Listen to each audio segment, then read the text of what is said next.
okope hu de dikaditie mosomfo mede ebesomo ansana no yenhwe ensembia edi kasima kotene ebi Omampanyi Mahama edi atudwa se agenda 111 ya bandada ne de baye no ohia sika 1.7 billion Ghana cedis ansana otumi edi se adwuma no Mayman hene Dr. Okofrobo ya wejedi atudwa se mpumtu ahodo ya wope ewo ne mantem ho no osre se regional minister waban wonhwe na onsisi ema wo mo Bible sumi ni na de hye wotema gas ho aye den de ama wo mo mpanyifo akọ pipelines ahodo so na wahye mo bo se nche bia obebia tum ama wo no Free SHS ya ban edebaye no Ekuo bi ya womo ehwe private sector no so de atudwa se eye na beboa pa na emom na ban no nhwe woni a okura ntoso suku a ohwe no ankrankra so no na wo ntumi enyina wo mudimu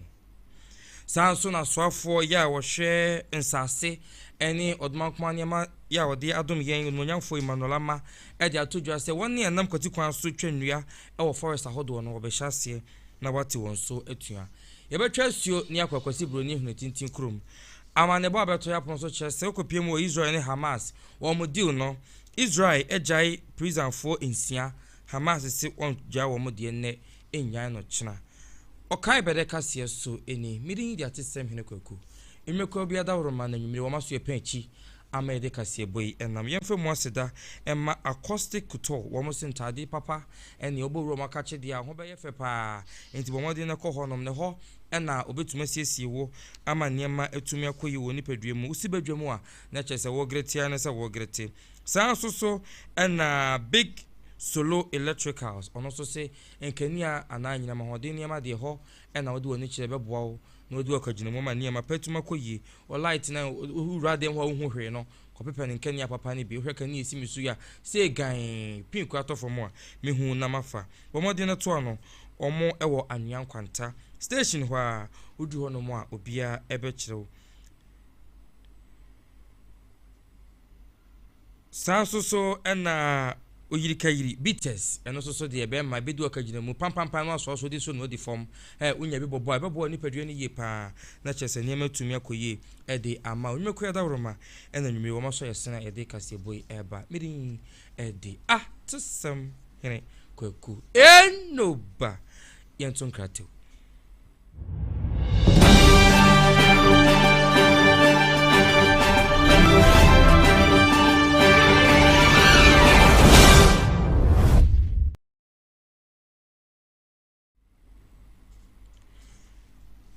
Yeshan samno ase edi anamedemu boremu ewo mrahye bedwafie Ghana mampanyin John Dramani Mahama eni mpanyinfo akwasetena na wasetena na se na wotwetwe nkomo edi afa agenda 111 hospitals oha eni duba kwa bantada de baaye ya osi ye mantem ahodo edunsia no enyina mu no eno ho ena omukwa kwahwe sede esi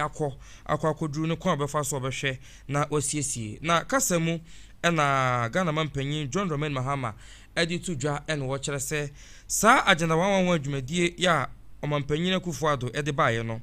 wose ohia sika 1.7 billion US dollars ansa ena odwumadie nyina abawiye na wo kire se abadada ne befiri so no na wose emu aduo kono 90 de wawie wose me no kasa nya no kore 90 na opa ho ntoma no okokora empa ya ayarefo ebeda so no ebi eni honom enunti wo hwe animu se sika 1.7 billion no omunsa betumi aka na omodedi sa adwumadie no wabo ne penifo ne kasa no oma enti. We're going to move to a situation where if the missions have a hospital in an area, we're not going to come and compete with the mission by building another hospital. We would rather use the resources to improve the mission hospital so that it provides service. Unfortunately, that was not followed in Agenda 111. So there are many places where you have a mission hospital. We could have used that money to upgrade the facilities in the mission hospital. Government has gone to start a hospital, has not been able to finish it. And they are sitting there, some at foundation level, some at lintel level, and so many of them, almost 90 hospitals. We need 1.7 billion to be able to complete the hospitals. The one that they said was one hospital. They finished the structure, but there's not even a bed in the hospital. And so we discussed it a bit in cabinet, but the Minister of Health is going to come with a paper to see what we do. You know, I believe that if some of the missions are interested, we could get them to finish the hospital and manage the hospital and provide the service, you know, so that government who can find it to be a mix. We can also raise money and finish some, but the mission hospitals too can take some and complete them.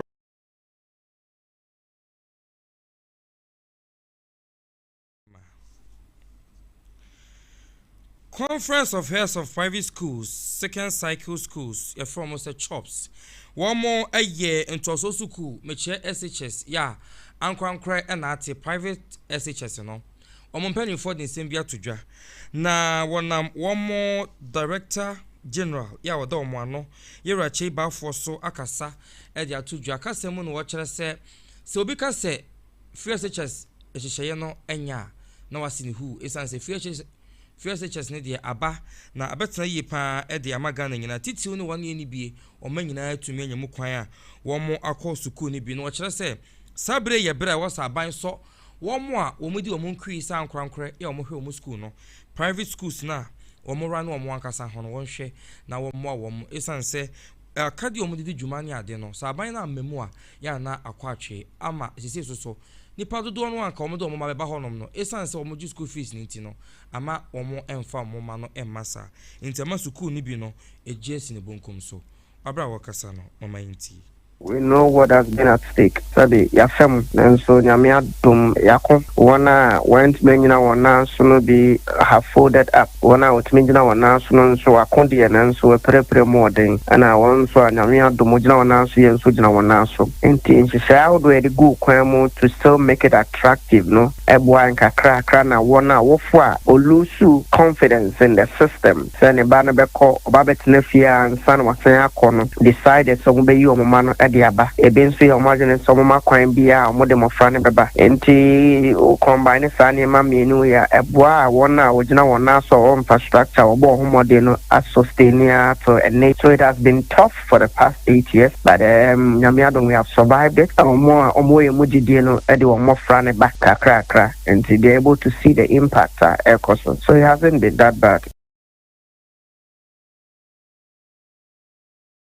Chiba for ne kwakwemu eno di tudwa se udi private school wo mo ankasa dwumadi no to nchen teacher fo bi ya wo mo chechade wo honum nyina no wo musika no enkoyi mfama wo mo esanse wo nya mofra no sade enka wo musi epe na aboa mo ma kire wo mo atwetwe wo mo ka amana akoyi e de ama wo mo enti nei wo mo achechefo nyina fakese no atifie afie so won ye epe mu kwan ya be kira de so tifie enti saban no hwe wo mo asoye na beboa ama achechefo akọ ntete ya wo pe kwan wure mu no wo mo so tima fa wo mo bi enti no Obi kase free SHS a bad policy don't see who the moment one found and say for man to 20 years and crack near my and never jensam any education kwan ha ban sika be komo bi enti saban di akire say any okosisi schools ahodo ni ade cause dane da your man focus on every year number ne be increasing enti aban e manati ase ne amana hoto so say combination of the effort of ankra any aban de ene betimi aboa they say one ankra more infrastructure ne dada e bi de akra di mo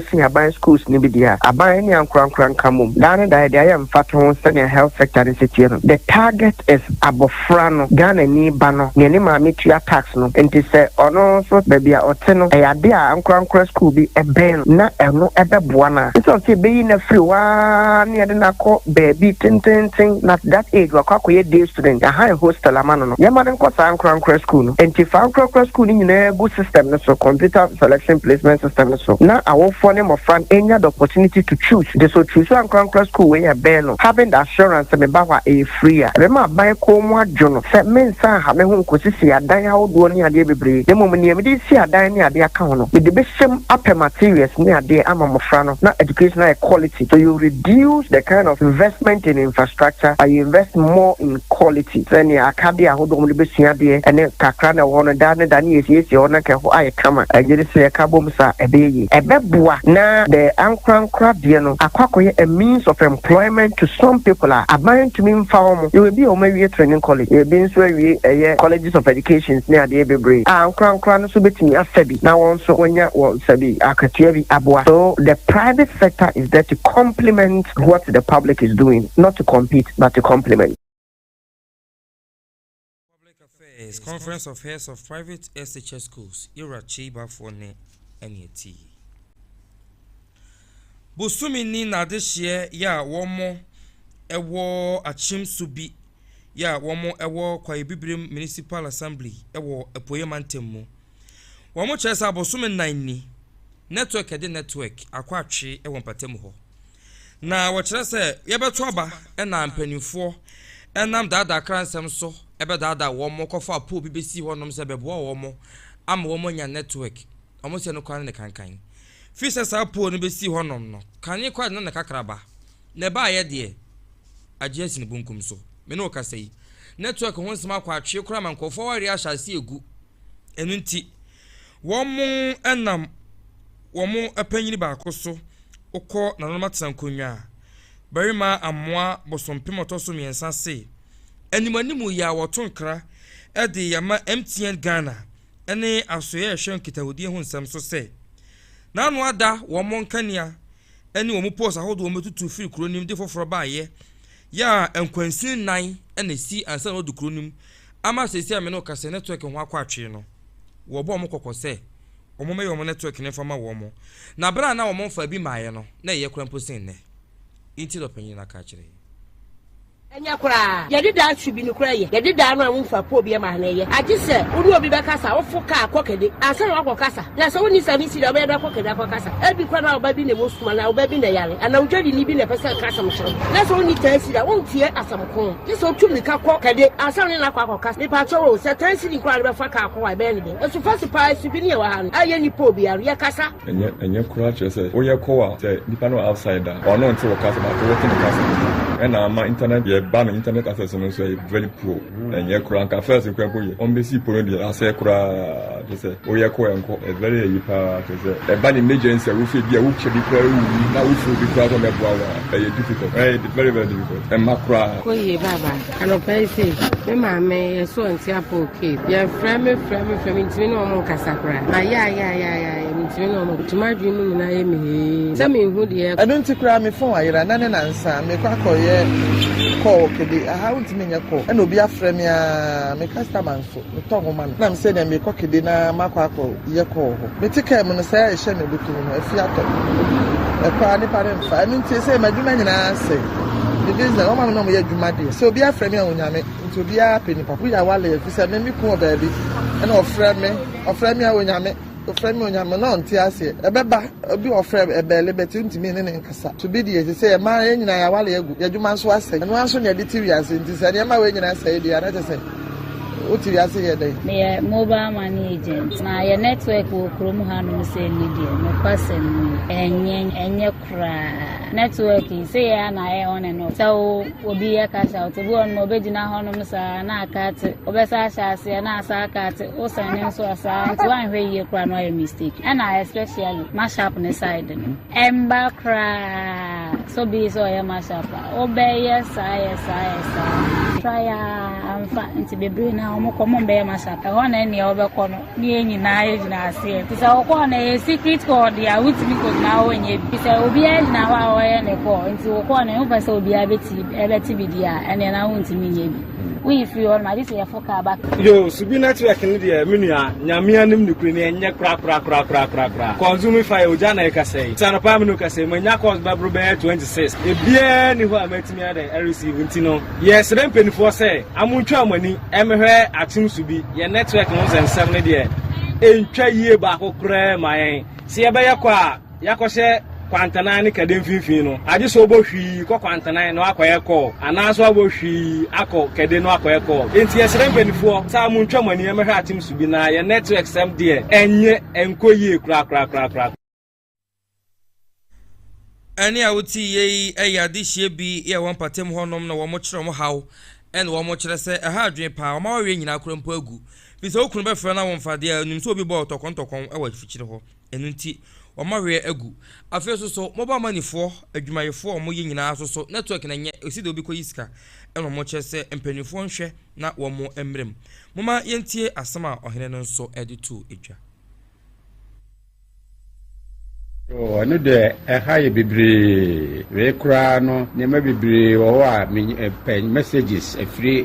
baby ba me kasa onipa no nte tore bi onipa nso kasa me nso mente a chese ni nyina ne enye ade papa kra enti mo ba boy ya mo no na mo boy nyame nko a obeti ese okogina point ha na wo ya obenya network okogina ha obenya na kokora ni nyina na me di akire na me nso so me nantim tesa ha na makogina ho me sahan makujina ho aminsumintumi nante sa me kujina ho de nti me de hame me manfo nyina so ha on papa ene fun ya no bia didi ne dwuma bia na oti ha na hane district capital kede na ye nya network de emu ya kakra nti momo de se mo ba behwe amwan na me de se ne metiti ende MTN fo po ya oni besi hoyi eno na ya hayen o se ma nyina ni nya na nye adin de through all that through there so na ba ku bi wo sa local sa village telephone ni ade na isi school mo hono em se na e boa en kakra na we mobile no MTN edi ompo e besi ho from November mo ho be no e besi semre no ene na se ni ma nyina etumi hu se course and this one nye dia o fani ma necessary on the bobo na yenye network dia o me tu on podun free hoy na on fa sa sentu ya sa na me de me ma amoa bo sompem the third Irma amoa bo sompem ya otoso miensa ono ne da Achim Subi Traditional Council na no ono na yete nken ne kwakwa mu assembly member ya won patemu honom eye unmonyamfo Ebenezer Akotin mensa so de de to so ena wose adaworo ma osema mpanyin John Dromain Mahama se onko omoa na ehawa abetinse omkumu no onyimfiri ho dasi emse wosi mu no edom a edi wachi na nyagro edu baby kra na munya ye kra nkombe boyen because of network bi network ye kasa sisi ye de minka se eye po se bibi wo po echi bi anka no nanka eye more than west because esi anu se akwakwa ye se unkita 5G phone na o kasa nye ukita 5G phone so sometimes mo bne nipa no kasa ono beti but won't eto de bi so nipa no so be kasa ono o beti ono so eye din nsem bebre ni pressure bebre nti ye network a obisa no minia eye ho sempa a ye bank dey and cause ye network but fortunately or unfortunately you know ye network there wan kasa oba kurumu aso be hu se ne ma isu efa bi mu kwase de ma mi kai ni kunkura pese oja na ade nti a ofre na nadura onya no onim ni oye ntina ontimi on fani phone so nyesa network na ti de yesre na mo so maboa en yetimi enya network ni adwuma akoso en adwuma wa ha ni na egu ti yesre mo se mo de mo ka mpanifo ti mo kan chrom no mo ncho mani mehwe onabo Sam George so ti en ka ye bele yesre no ani manim ya omo meboa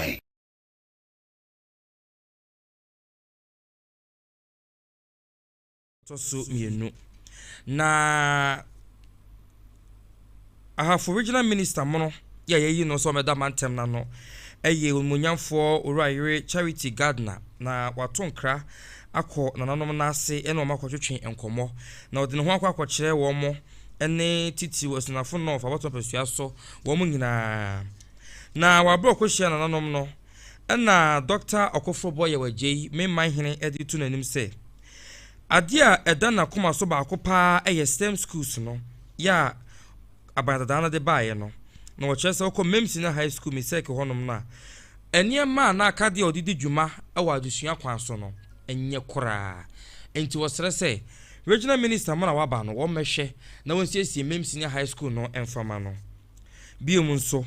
was University of Engineering ene Applied Science omo campus wo ho no won hwe na wo mon sha siesie esan se wa mo masase yantam se wo fa wo suku ni fa bi emra ahafo ho afei oto aso chiemu de kire se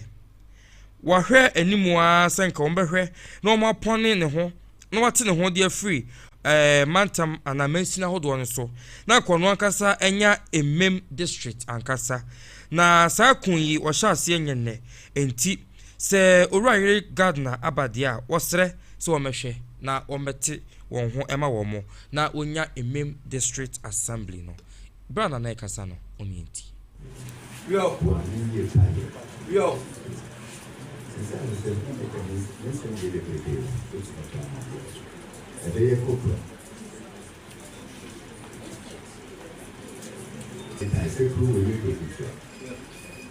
were legal. They were on They were airport. Airport, yes, we will. They will habitat. They will criteria. Number 1. Number 2. Number 3. Number 4. They were outdoor community. You may be a year have. Then the next one. And see a coordinator one. And why you here? It's true. And I'm going to you. Can see what happened. I have like I then Sassy, the Yaki, certificate, Sinafo, no, certificate, north, certificate, south. In the district. Then Sassy, the boss was so, the rooms was so, the was so, the Cassim was so, Kenya's 1 and 2 was so. Block is saying the season hours.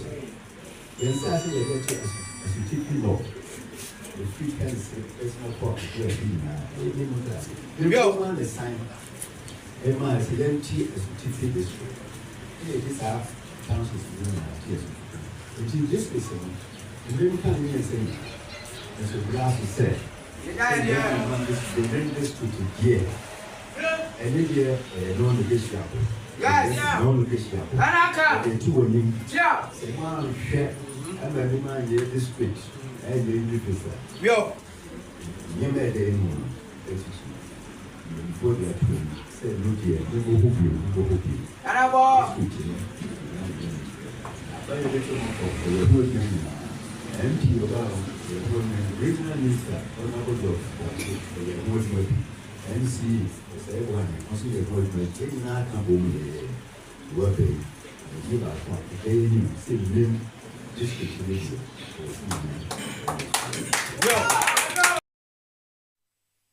We any ayeti ye ememman hene Dr. Okofo yaw eje na ode ensem ne na kosem di hia no eto ahafo regional minister mo na ye no anim ne kwakramu na umunyamfo charity gardener ya ye no se ahafo regional minister ono so de de eto so na wo kire se de na aka nyina wate na suku ho asem de oka na waka ne yie pa esan se ya de de na koma so yie pa ya wo hwe animu so no krampo no titil and girl child education ma ya ye hye omukutu pa amwo wura ngumasua mu no ya de esi nani so afei osakasa edefa district honsem no se obehya se na emu obetumi bia no so aye ede aboa mem wakasa hama mniante wakasa so amenya mtuso bi se eduma na ne beye no nyeme kwa na ne beye ne na nanu mo ho ahasa no mo nyina so etanyechi nti be mama arechi mo mama kudro se de be de nsa beke dia no na nwada roma mbe buane ama betu nyaye na mpacha wakasa mo kan bi e fa school so ya dia ihia me de da makoma so yi pa especially the man in the Didi is no so koma na wudi ni na ye kan sem ba ko ana ada roma e wa wo ba bi na koma da bia me ni di no sai na ye be ya me mu ebe fa ni tuma pesra e die ne be ya ama ni me ngatu mpuni ntina na wada roma se e da bi akoma so ne da wakoma so ne da me suma akoma so dia ne na no misusu se ya yimpo ewi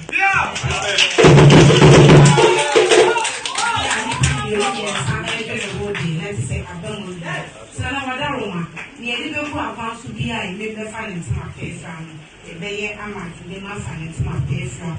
o science kan university amwase no emprempi le wo na se meje mu a ye wo secondary schools bebre na wa hafu esiwi a listen ne to aso ne ko bebi ne akwa ko to aso ti esu enye bi e wa hafu ha ne be pie mi mu a e di se ke do bra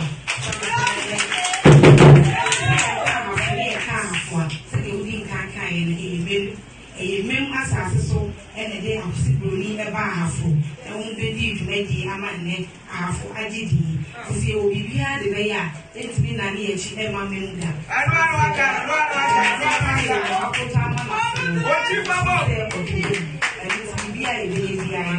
Nana wadaroma de na me hwe asi wo wa ne echi dom awabo me no eno ti medika ka sa ma me mu ayedu bibia ye be ye dia bo emenu ene ne pattern na mama eme pro district so cry esi ya the district e ba me ma e da me kwan so eti wadaroma ye se amemo ye twaso said the former minister ene na powerful eye ye on group be no me dan to we me da so ni me be ma bi so ye be di be tu na di be ye be boy di district ni be ba me mu se district ni ba me mu a e me bu mu na afo mu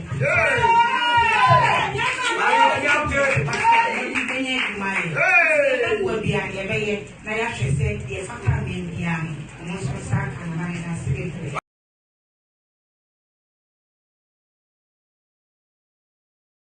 ko ensam hodo foforo so edia ye boremu ewo asoye ya ohwe nsase ene odumakwane ma odi adom yeso meche minister for lands and natural resources opanyin dano eye ononyamfo Emmanuel Amakofiboa na wodi atodwa chemu se eha adwen pa emfa ho ne amanyuku awowo na obete se enkofo binum enam kwatikwan so abo awura nsuwansuwa ho ene forest ahodo mu etu nsase mu agudie ese twa nnua bonisi illegal mining no eno ochese sa eniema no enye eyabonefo sam enti sese na tsan ye no be hyase atusafo no nyina so sa emfa won so MPP ni ana so NDC ni waban ne woso oso mu a danto asenma na wochese amamra no kasa de fa ho ne kasa tia se obefa otumi so na wakọ se okwa kutwa nnua ana okutu galamse e wonsuo ahodo eho na wachese we yade nyankopon de adom yen ye wo se ebo ho ban ye pa enti samanyoni bia ma permit e de wanim akotu a se de na wieye e na abai opanyi di nsami to dwa kire se no excavators ahodo dunum e na wo mo age e won kofo ensem ya e yamanyofo bi ensa e na hyase enti no. But we are not going to spare anybody who ventures to do illegal mining in our forest reserve, and we've made it clear. In the coming weeks, you will see steps being taken by the Minister of Environment, Science and Technology to Parliament, basically forever repeal 2463, taking away even the power of the President to grant anybody license to mine in forest reserve. It is gone. There is not going to be anymore. And so my message today, having reclaimed this shelter belt on the fin, is to all of the thugs that are in all the other 43 forest reserve. We are coming to you. We are coming after you. You have a choice. You leave now, or we arrest you and your co-conspirators. And let me say that a lot of them, the chain of people who are involved, the investigation has commenced, and to those who sell or rent those excavators, they are all going to face the full rigors of the law. This fight is not going to stop tomorrow. We are going to fight, and I believe with the support of the people of Ghana, claiming our forests one at a time, reclaiming our water bodies once at a time. We have vowed, and the president is determined. And let me warn those who, when we arrest Chinese citizens, to try. Yesterday I got one of those calls. I tell them, you've done it before, but this will not happen.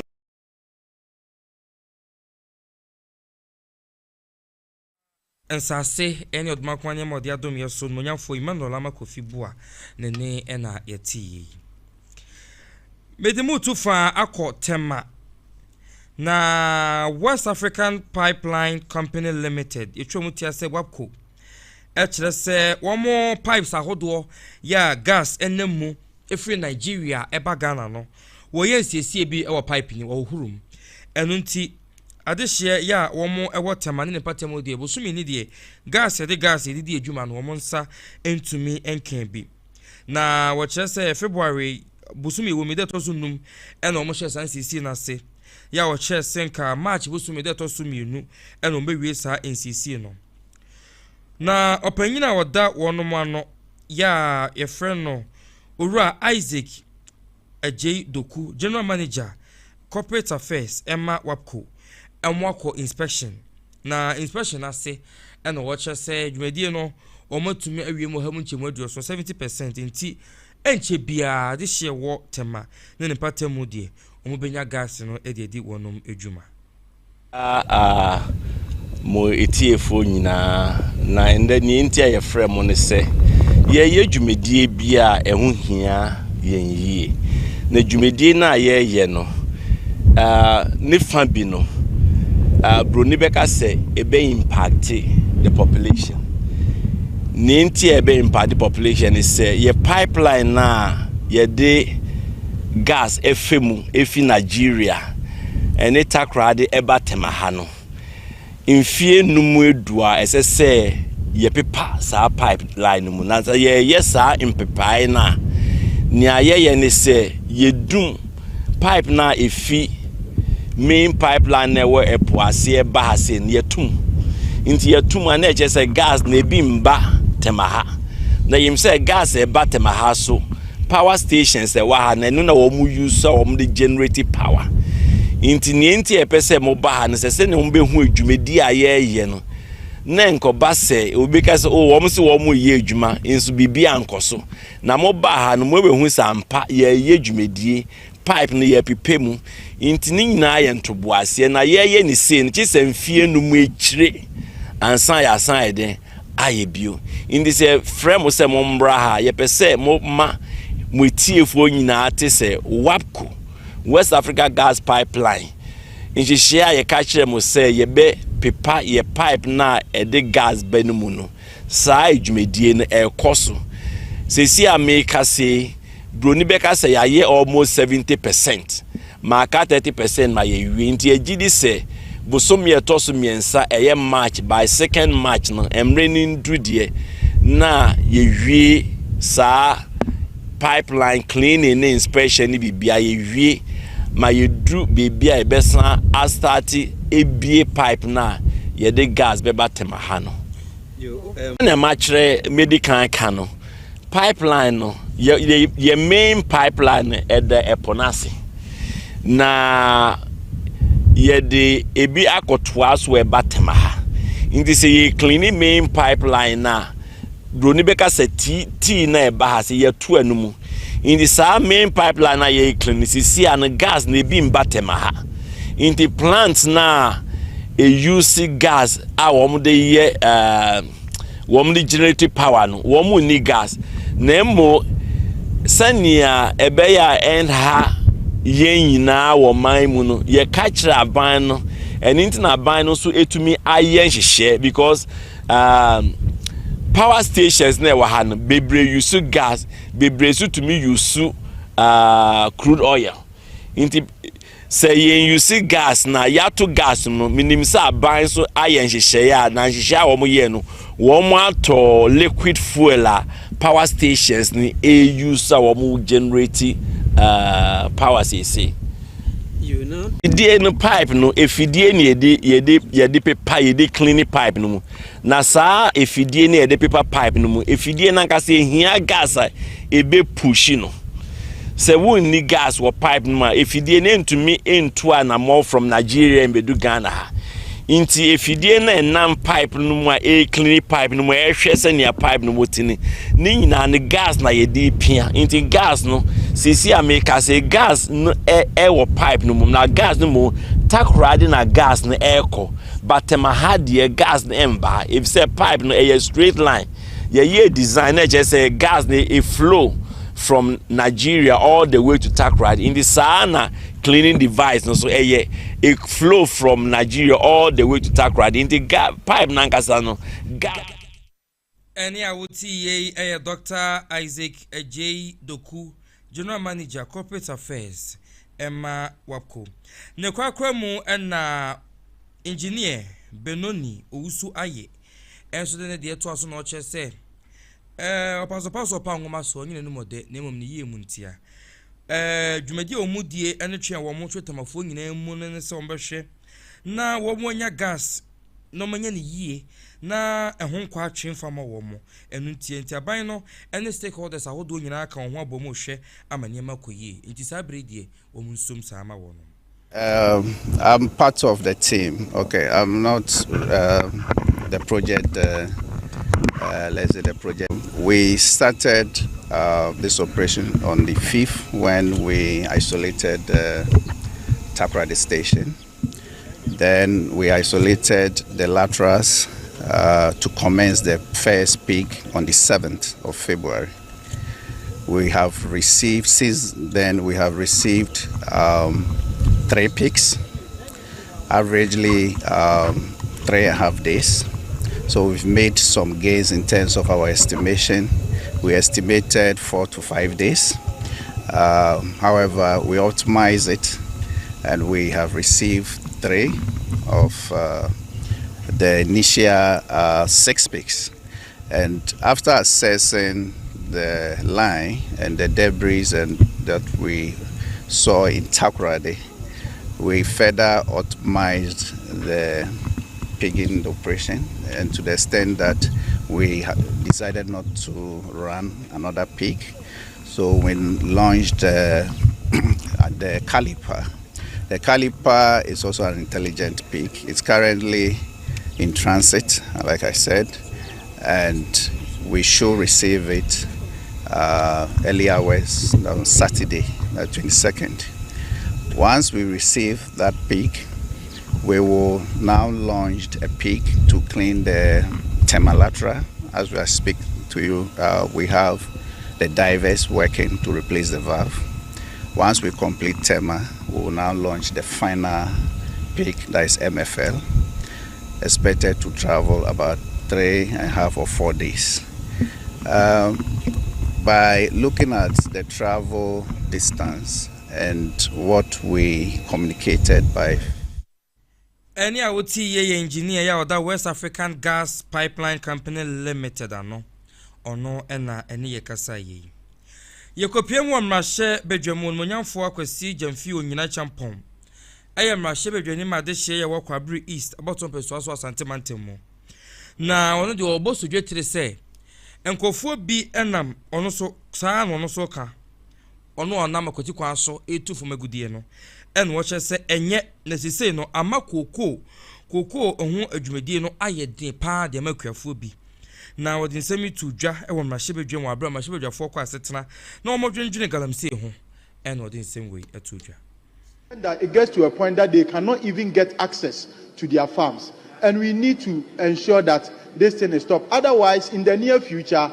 we are going to have a situation where farmers will be at a detriment and Ghana cocoa will fall drastically. Mr. Speaker, let's also have a look at our input side and also improvement of yields. Mr. Speaker, there has been some programs like CORIP, Cocoa Rehabilitation and Improvement Program, and also the hand pollination that was started by the previous government.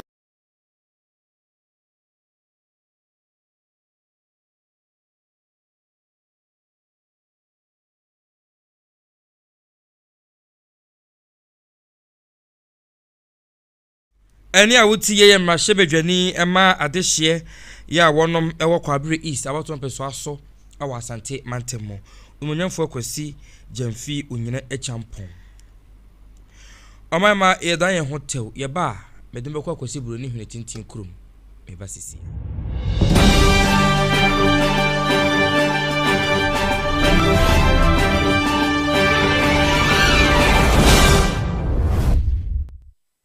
Yako enkofo amanso Israel ne Hamas ewo deal bi na Hamas ni Israel deal no obi a chine yonko enkofo egu afiase nti womo ko deal bi se enipa nsia bi ewo Hamas fo akache sanso na enipa 620 bi nso ewo Israel fo nso akache womo so ya Hamas fo na deal no Hamas fo me no ka sei hostages for nsia and womo yi womo se womo nko omukromu Israel Hamas fo no and yi Israel fo nipa 6 so womo nko omunchi ye Israel honom ya womo eko asumduem enti deal no nanka sesi kwoi de nanka Israel fo so ehwe ye hwe ni musa nko so bejai Hamas fo nipa 620 no ama womo nso so akọ na asumdue tumi aba na womo de womo nko fo sesi koma womo no Israel person womo play smart me no ka say Israel say wo monfa nipa says 20 ne nkoma Hamas fo ne ne emfa nkochena adaya wo mo say omuyi wo nkrofo so monfa mre wo mo no omu dwodwo wo mo omu polipoli wo mo omo bodwa data na omu so hu ni ade enti enunguase pa wo mo do omu nkrofo afam no omo fa 650 no ema wo mo da me no ka say Israel Prime Minister Benjamin Netanyahu na ni abre den say so wo man fo mo nkrofo amre wo mo dia ene yenti asem de tiene amanebo ya beto ya pono so free Israel ne Hamas for mu di ontem eno no amai ma ha ena brebe ma ye kwan ama ye de menu si akase ebo nyina aba na wieye na unim sa na boss akatin poti bitwe so fra no na seda ye bisia de ye first dem rempom siedu ema acoustic to wo center papa fie ene honom ti bomode na kona kache na obenya ntade papa na wahye na ukodwomu a se wodanda hu ani na agye ho snepejo ho pateku hwe ntade hyemi ya efepaye nice African way hodo nkwala ntade ayefo ntade bibia obehwe na wasisiu tiko ho ne boso de da fombo ko se akwada foforo enantie no oyiri kayiri bitas be pebi bema ode bo ani anu adaye ya oba no be kwakomo be foforo nti bomode odi so no odi fom ko pebi bo na be boaw ama niema koyi woni padua mu ofo ase kokoben ena owo bomode na eni wo mu indikaso bomu ohwe screen so na bada ho frɛ onsa ebetumi akabi big solo electrical se oba eniema fa nkani ahu nyina de onaja no wahye fa ho ekobo no eso kotokore no ai na eniema ntumi enkoyie ofie ho no mujade o kitchen oba bia be ye hyiren e amount oya decorations ahodo so a ene lightings ahodo obekọ be bia obedi wachi na wakobo e de amount for 0241 72 9733 awanyan kwanta udu ho na busa akwala kora e de obekọ aha ena me de Okai be de kase bonu nyina eba na wieye e ADUMASA TV so bomodin subscribe share comment na be ono fa ansabo so breso na edwumadi ahodo ye to ho no mo a na ho so nsa atumi asoso bi samufo panyini eyo hima reta abrantepa ene gina fidi na chinchin na funuma kakra ede maame ya mele kase boyi ebre wo free studios ya ewo ofuase kokoben ewo asante mantemu midin tsem hene kwaku fremi no ba mama umo enitia jema hene wa makra